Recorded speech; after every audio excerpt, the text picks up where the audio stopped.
Welcome to the second task of the Level 1 mag welding program, which is an outside corner joint carried out on 3mm thick mild steel. Each piece is required to be 150mm long and 50mm wide. As shown on the welding symbol here, the outside corner is a fillet weld, carried out on a joint with a 1mm gap to allow for full penetration. Before starting, ensure that your welding machine is on with all of your parameters set correctly, setting your voltage for approximately 20 volts and your gas flow rate to approximately 10 litres per minute. To ensure that this task is assembled correctly, you will need to use the corner jig to hold the two pieces in place with 1mm gap between the two. Then tack the end to ensure that the gap is held.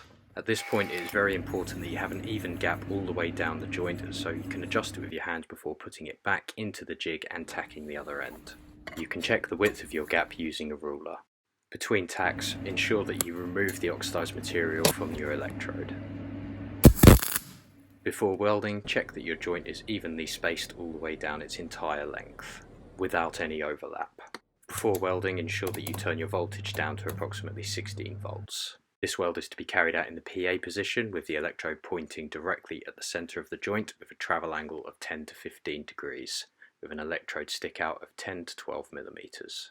Before starting, ensure that you are comfortable and that the extraction is both on and correctly positioned. During the weld, ensure that the electrode points directly at the centre of the joint and move at a steady continuous speed across the length of the joint in the push direction. As you can see here, the electrode points at the centre of the joint, and the contact tip to weld distance should remain consistent.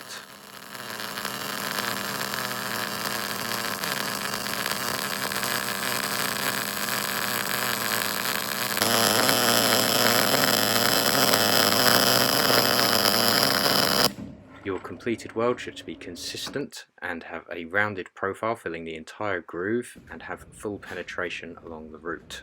Before submitting your work, you must remove all spatter and clean the weld with a wire brush. There is a minimum requirement of 75% root penetration. Once your weld has been completed and assessed, you must drill a hole in it and add it to the tag with your 3 beads on a plate from the previous task.